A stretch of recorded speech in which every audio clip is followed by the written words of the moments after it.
நாம் இது எல்லாமே பாடமாக எடுத்திருக்கோம். முகூர்த்த பாடம் எடுத்திருக்கிறோம். கிட்டத்தட்ட இது வரைக்கும் 10,000 திருமணம் பண்ணி வச்சுருக்கிறோம். இது வரைக்கும் ஒன்று கூட ஃபெயிலியர் கிடையாது. திருமண பொருத்தம் பார்த்து 10,000 பேர்த்துக்கு பண்ணி வச்சுருக்கேன். இந்த வீடியோ எங்கே உலகம் முழுக்க போகும், யாருமே இதில் கமெண்ட் போட முடியாது. நான் திருமணம் பண்ணி வச்சு ஃபெயிலியர் அப்படின்னு ஒன்றுமே இது வரைக்கும் நடந்ததே கிடையாது. அதே மாதிரி ஆண் வாரிசுன்னு குறித்து கொடுத்தா ஆண் வாரிசு தான் பிறக்கும். இந்த மாதிரி ஒரு அமைப்பை இறைவன் சென்னிமலையாண்டவன் நமக்கு வழங்கியிருக்கிறார். இதையே பாடமாக உங்களுக்கு திருமண பொருத்தமும் சரி, திருமண பொருத்தம் ஜாதக பலன் எப்படி சொல்கிறது அப்படிங்கிற பாடங்கள்லாம் எங்கிட்ட இருக்குது. வேணுங்கிறவங்க எப்போ வேணாலும் என்னுடைய ஃபோன் நம்பர் 9842737800 இந்த நம்பருக்கு வாட்ஸ்அப் மெசேஜ் பண்ணிங்கன்னா நாங்கள் எத்தனை 27 நட்சத்திரத்துக்கு எடுத்துருக்குறோம். அது இல்லாமல் ஜோதிடத்தினுடைய அனைத்து சப்ஜெக்ட்டுக்கும் நாங்கள் பாடம் எடுத்திருக்கோம். எல்லாமே உங்களுக்கு கிடைக்கும். ஒரு சப்ஜெக்டில் ஒருத்தருக்கு ஒரு குறை இருந்ததுன்னா எல்லா சப்ஜெக்ட்லேயும் அப்படியே வரும். அப்படிப்பட்ட ஒரு பாடங்கள்லாம் நம்மகிட்ட இருக்குது. யாருக்காவது வேணும்னா தாராளமாக வாங்கி படித்து பயன்பெறுங்க. அதே போல் இந்த ஆப்ரேஷன் இந்த குளிகை நேரத்தில் பண்ணுறாங்க. அப்போ 2 ஆப்ரேஷன் வருது, இதுக்கு ஒரு மருந்து சாப்பிட்டா அது குணமாகணும் அப்படின்னா இருக்கிறதுலே சூப்பர் டைம் ஒன்று இருக்குது. அது என்னென்னா, ராகு காலத்தை நீங்கள் என்ன சொல்லுவீங்க? ராகு காலத்தை நீங்கள் என்ன சொல்லுவீர்கள்? நல்ல நேரமா? கிடையாது. அதே ராகு காலத்தில் கடைசி அரை மணி நேரம் அருமையான நேரம் மருந்து எடுப்பதற்கு. மற்றதுக்கு நான் சொல்ல, நீங்கள் மருந்து உண்ணுவதற்கு. ஏன்னா அந்த ராகு காலத்தில் தான் அந்த ராகு அமிர்தத்தை சாப்பிட்றாரு. அமிர்தம் சாப்பிடக்கூடிய நேரம் ராகு முதல்ல அமிர்தத்தை உண்ணக்கூடிய நேரம் அந்த ராகு காலத்தின் கடைசி அரை மணி நேரம். அப்போ தான் சாப்பிட்றாரு. அதுக்கப்புறம் அதுக்கு ஒன்று தண்டனையை அனுபவிக்கிறார். ராகுனாவே பூரா தண்டனை உண்டு. ராகு கொடுக்குறாருன்னு நம்ம நிற்கக்கூடாது. ராகு பகவான் அள்ளி அள்ளி கொடுப்பார். கடைசீட்டில் போகும்போது என்ன பண்ணுவார்? சுத்தமாக எடுத்துகிட்டு போயிடுவார்.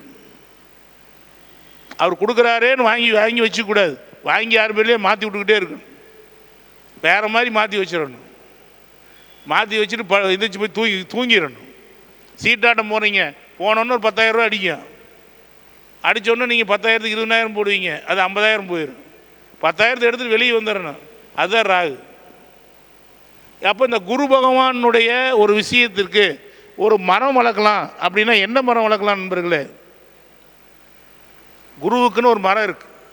நீங்கள் வளர்த்திங்கன்னா கட்டாயம் நீங்கள் குருவினுடைய ஆசீர்வாதம் முழுமையாக கிடைக்கும்.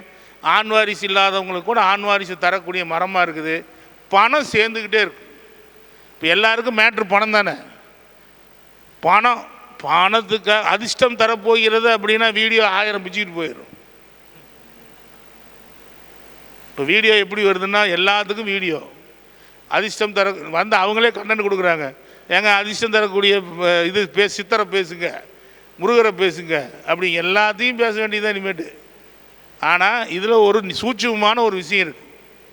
பணம் உங்களுக்கு வந்து கொண்டே இருக்கணுமா? குரு நல்லா இருக்கணும். குரு நல்லா இல்லை, குருவினுடைய தன்மை கிடைக்கல, பணத்தின் காரகன்.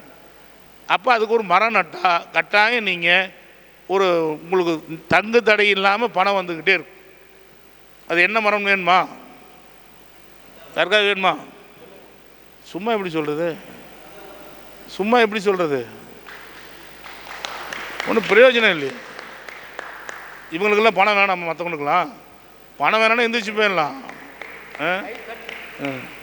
ஏங்க, உங்களுக்கு தெரியாத ஒரு விஷயத்தை நான் சொல்ல போகிறேன். நீங்கள் சந்தனம்னு சொல்கிறீங்க, இல்லைன்னு ஆகிப்போச்சு. சரிங்களா? உங்களுக்கு தெரியாத ஒரு விஷயத்தை நான் சொல்கிறேன். அப்போது என்னுடைய அனுபவத்தில் இதெல்லாம் பார்த்துட்டு தானே சொல்லுவேன். சும்மா உங்களுக்கு சொல்லுவேன்னா அப்போ ஒன்று கிடைக்குதுன்னா அதுக்கு தகுந்த மாதிரி பேசுகிறவங்கள உற்சாகப்படுத்தும். இது ஒருத்தருக்கு மட்டும் இல்லைங்க, எல்லாருக்குமே. இப்போ இவரே பேசுகிறாருன்னு வச்சுங்க, சும்மா இப்படியா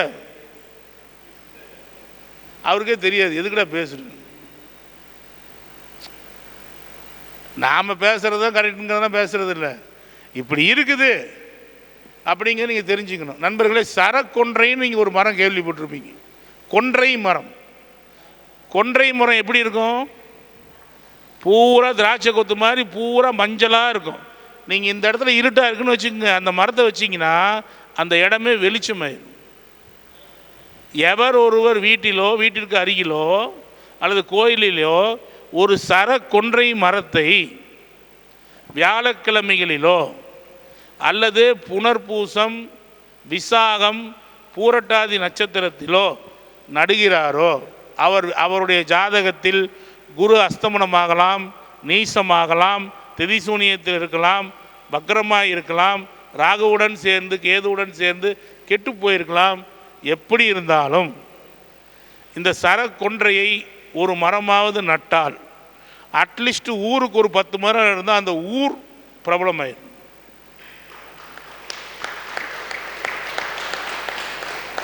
இருக்கிறதுலேயே உயர்ந்தவைகளை மட்டும்தான் பெருமான் சூடுகிறார். சிவபெருமான் இருக்கிறதுலேயே உயர்ந்ததை தான் சூடுறார். சரக்கொன்றையை எம்பெருமான் சிவன் சூடியுள்ளார். அந்த அந்த வடிவம் தான் தட்சிணாமூர்த்தி வடிவம். அந்த வடிவம் தான் தட்சிணாமூர்த்தி வடிவம். எங்கேயுமே இதை சொல்லல. இன்னைக்கு இந்த வெள்ளை கோயிலில் பூபதிராஜன் ஐயா நடத்துகிற இந்த மீட்டிங்கில் உங்களுக்கு ஒரு ரகசியம் கொடுக்கணும். வந்ததுக்கு ஏதோ வந்தோம் போனோம்னு இருந்துடக்கூடாது பாருங்க. ஏதாவது ஒரு ரகசியத்தை இந்த உலகத்துக்கு கொடுத்துட்டு போகணும்ல, அதுக்காகத்தான் இந்த வாய்ப்பு. சந்தனம்னு ஐயா சொன்னார், கரெக்டு தான். ஆனால் சந்தனத்துக்கு ரொம்ப நாள் ஆகி போயிடும், அப்புறம் வேற பிடிச்சிக்குவான். ஆமாம், அடுத்த வந்து எடுத்துகிட்டு போயிடுவான். சரக்கொன்றையை வச்சு எடுப்பானே வச்சு நம்மகிட்ட பூ கேட்பான், ஐயா 2 பொறிச்சிக்கிட்டுமான்னு கேட்பான். ஆனால் அது அற்புதமாக வேலை செய்யுது. எப்படி மிக நண்பர்களே, நான் ஒரு சில ஸ்கூலுக்கெல்லாம் போவேன். ஸ்கூலுக்கெல்லாம் வாஸ்து பார்க்குறதுக்காகவோ அல்லது அந்த ஸ்கூல் ஓடலை, அது என்ன காரணம் அப்படின்னு பார்க்க போனால் இந்த மரத்தை தான் நட சொல்கிறேன். இந்த மரத்தை மாணவர்கள் பார்க்கும்போது என்ன ஆகுதுன்னா, அந்த மூளை, குருனா மூளை, அந்த மூளையில் இருக்கக்கூடிய ஒரு அற்புதமான அமிலங்கள் அதிகமாக சுரக்குது. அவன் நல்லா படிக்கிறான். அவன் அந்த மரத்தை பார்க்கணும், கொஞ்ச நேரம் அந்த பூவை பார்க்கணும். ஒரு குழந்தை கொஞ்ச நேரம் இந்த பூவை பார்த்தா, அது பயன்கள்லாம் அதை படித்து பாருங்க. கொஞ்ச நேரம் அந்த பூவை பார்த்தா அற்புதமான விஷயங்கள் அவனுக்கு கிடைத்து கொண்டே இருக்கிறது. அதே போல் திசா புத்தி, இந்த நண்பர்களுக்கு எல்லாருக்கும் ஒரே கவலை, திசா புத்தியை எப்படி பலன்களில் எடுத்து சொல்லுவது, கோச்சாரத்துடன் எப்படி இணைப்பது அப்படின்னு கேள்வி கேட்காத ஜோதிடர்கள் யாராவது இருக்கீங்களா? இல்லைங்க முழுமையாக நாங்கள் எடுத்து அடித்து தட்டிடுவோங்க அப்படியெல்லாம் இருக்கீங்களா? அப்படிலாம் இருந்தால் நீங்களே இப்படி இருக்க மாட்டீங்க. நண்பர்களே, ஜோதிடத்தை முறையாக சொன்னால் எந்தவித எதிர்பார்ப்பும் இல்லாமல் சொன்னால் நீங்கள் என்ன மாதிரி இருப்பீங்க? என்னை விட அதிகமாக இருப்பீங்க. உடம்புல இல்லை, வசதி இல்லை. நான் 1 கார் இல்லை 2 கார் வச்சுருக்கேன், பென்ஸ் கார் வச்சுருக்கேன், இன்னோவா வச்சுருக்கேன். அப்படி தான் வர்றேன். அப்படின்னா எப்படி பலன் சொல்லுவேன்னு பாருங்கள். இல்லைன்னா எப்படிங்க கிளைண்ட் வரும்? வராது. நான் இது எனக்கு பெருமையாக சொல்லலை. ஆனால் நீங்கள் அதை ஜோதிடத்தில் நுட்பமாக நீங்கள் வந்து எடுத்த உடனே தசா புத்தி 2ஆம் அதிபதி திசை நடக்கிறது, 7ஆம் அதிபதி திசை நடக்கிறது, மாரகம் கண்டம் இப்படியெல்லாம் விட்டுட்டு அந்த 2ஆம் அதிபதி எங்கே இருக்கிறாரோ அங்கேருந்து திசா புத்தியை கணக்கிட்டு பாருங்கள். திசா புத்தி வகுப்புன்னு ஒன்று போட போகிறேன் வர 23ஆம் தேதி அன்னைக்கு. திசா புத்தியும் கோச்சாரம்னு ஒரு வகுப்பு போட போகிறேன். கோச்சாரத்திலேயே எப்படி கோச்சாரம் என்றால் என்ன, கோச்சாரம் எதை சொல்கிறது. ஏன்னா நம்ம ஆளுங்க கோச்சாரத்துக்கு இம்பார்ட்டன்ஸ் கொடுத்துருக்காங்களா இல்லையா? யாரெல்லாம் இங்கே திசா புத்தி தான் சிறந்ததுன்னு சொல்கிறவங்க யார்? சார் திசா புத்தி தான் சார் 100% பலன் செய்யும் அப்படின்னு சொல்கிறது யார்? சொல்லுங்க. எது இல்லை, ஏதோ ஒன்று தானே சொல்லணும். ஒன்று திசா புத்தி எடுக்கணும், இல்லைன்னா கோச்சாரம். நம்ம ஆளுங்க அதுதான் கோச்சாரத்தை மறைமுகமாகவே சொல்லிட்டு வந்தாங்க. 7 சனின்னாங்க, கோச்சாரம் தானே. கண்டக சனின்னாங்க, கோச்சாரம் தானே. அஷ்டம குருன்னாங்க, கோச்சாரம் தானே. அது எல்லாத்த விட சந்திராஷ்டமம்னா.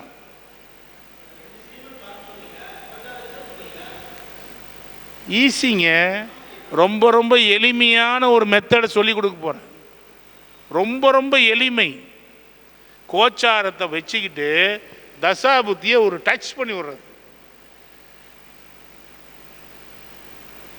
நீங்கள் முழுக்க முழுக்க நல்லா பார்த்துக்குங்க. சில பேர்த்துக்கு இப்போ மகர ராசி 7ல் குரு வந்திருக்கிறார். இப்போ மகர ராசிக்காரங்களுக்கெல்லாம் இந்த திருமண யோகம் வந்துக்கிட்டு இருக்கோம். ஆனால் அவனுக்கு திருமணத்துக்கு உண்டான திசை நடக்காது. திருமணத்துக்கு உண்டான திசையோ புத்தியோ அங்கே வராது. ஆனாலும் நல்லா பார்த்துக்குங்க நண்பர்களே, இப்போ மகர ராசிக்கு மகர லக்கணத்துக்கு திருமணம் நடக்கும். 7ல் குரு இருந்து அருமையான வாய்ப்பை தருவார். இப்போ நான் 7ல் குரு இருந்தோன்னா 7ல் வந்ததுனால தான் நான் சொன்னேன்னு நீங்கள் நினைக்கிறீங்களா? மகர லக்கணம் மகர ராசிக்கு திருமணம் நடக்கும். நான் திருமணம் நடக்கும்னு இருக்கிறவங்க அடிப்படை ஜாதகத்திலேயே திருமணமே நடக்காதுன்னா அது நடக்காது. அதை விட்டுருங்க. அந்த இதுக்கெலாம் நான் வரமாட்டேன். அடிப்படை ஜாதகத்தில் திருமணமே நடக்காதுன்னு இருக்கோம். அதுக்கு நான் வரல. திருமணம் நடக்கக்கூடிய தடையுடைய ஜாதகங்களுக்கு இப்பொழுது திருமணம் நடப்பதற்கான அற்புத வாய்ப்பு மகர லக்கணத்துக்கு இருக்கிறது. அது ஏன் புரியல? புரியலன்னா என்ன பண்ணும்? புரியலன்னா ரொம்ப ஈஸிங்க. ஆமாம் பார்க்குறாரு, அதனால மட்டும் இல்லைன்னு நான் சொல்கிறேன். நீங்கள் எல்லாம் அப்படி நினச்சிக்கிட்டீங்க. 7ல் குரு வந்துட்டார் அதனால நடக்குதுன்னா இல்லைன்னு சொல்கிறேன். புரியலன்னா ஒரே ஈஸியாக பண்ணிடலாம். நம்மகிட்ட ஈஸியாக வாங்கிறதுக்கு என்ன வழி? அவ்வளோதான், வேலை முடிஞ்சு. 7ல் குரு வந்தால் எந்த இடத்த பார்ப்பார்? அப்புறம் 3ஆம் இடம் என்பது என்ன? மாங்கல்யத்துக்கு பாக்கியம். 3ஆம் இடம் என்பது என்ன நண்பர்களே? எப்போ பாரு 7 கெட்டு. நல்லா இப்போ ஒரு ரகசியம் சொல்கிறேன், கேட்டுக்கோங்க.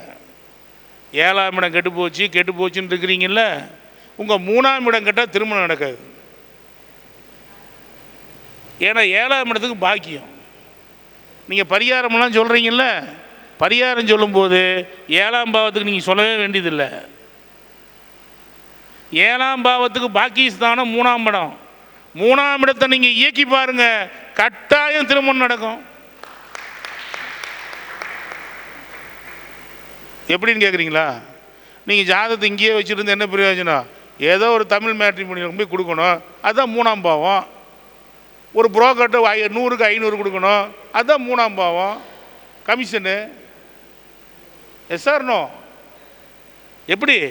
நீங்கள் சும்மா நான் வச்சுக்கிட்டே இருக்கிறேன்னு சும்மா பக்கத்துக்கு கொடுத்து என்ன பண்ணுறது? கம்யூனிகேஷனில் இறங்கணும். 3ஆம் பாவம் தொடர்புகள். அப்போ 7க்கு பாக்கியம் 3. 4 பேர் போய் சொல்லணும், இங்கே ஒரு மாப்பிள்ளை இருக்கான், கட்டிக்க, நல்ல பையன், கட்டிக்க அப்படின்னு சொல்கிறதுக்கு 3ஆம் பாவம் என்கின்ற கம்யூனிகேஷன் பாவம் இயங்க வேண்டும். 3ஆம் பாவத்திற்கு உண்டானவர், மகர லக்கணத்துக்கு உண்டான 3க்குரிய குரு இப்போது 7லே போய் உச்சமடைகிறார். கட்டாயம் மகர லக்கணம் அல்லது மகர ராசிக்கு திருமணம் நடக்கக்கூடிய வாய்ப்பு உண்டு அப்படின்னு நான் சொல்கிறேன். இந்த மாதிரி விஷயம் பாருங்க, இது மாதிரி பல விஷயங்கள் திருமணத்திற்கு நீங்கள் 7ஆம் பாவத்தையே இயக்கிட்டு இருந்தால் நடக்காது. 3ஆம் பாவத்தை இயக்கி பாருங்க, 3ஆம் பாவத்தை இயக்கி பாருங்க, நிச்சயமாக நடக்கும். அதோடு மாற்றுக்கிறதுக்கே இடம் இல்லை. காலபுருஷனுக்கு 3ல் என்ன வச்சுருக்கிறான்? மிதுனம்னு வச்சுருக்கிறான். அங்கே என்ன இருக்குது? ஆண் பெண் ராசிங்கிறான். ஏப்பா அந்த இடத்துல ஆண் பெண் வரும், 2 பேர் இணையணும், காம ராசி இணையணும்னா அந்த மிதுனத்தை இயக்கு மேசத்துக்கு. அப்போ ஒவ்வொரு லக்கணத்துக்கும் 3ஆம் இடத்தை இயக்குனாவே ஆட்டோமேட்டிக்காக கல்யாணம் நடக்கும். அதாவது கல்யாண தடை உடையவங்களுக்கு, கல்யாணமே நடக்காதவங்களுக்கு எப்பவுமே நடக்காது. அதுக்கு நம்ம எந்த பரிகாரமோ எந்த ஒரு விஷயங்களோ சொல்லி பிரயோஜனம் கிடையாது என்று சொல்லி இந்த வாய்ப்பை தந்த திரு பூபதிராஜன் ஐயாவுக்கு என் மனமார்ந்த நன்றிகளை தெரிவிச்சுக்கிறேன். அதே மாதிரி நம்ம ஆஸ்ட்ரோ பாலா ஐயாவுக்கும் என் மனமார்ந்த நன்றிகள். ஒரு சின்ன மரியாதை ஆண்டவர் ஆஸ்ட்ரோ அகாடமி சார்பாக பூபதிராஜன் ஐயாவுக்கும் பாலா ஐயாவுக்கும் என்னுடைய ஒரு சிறு மரியாதை செலுத்த விரும்புகிறேன். நன்றி நண்பர்களே.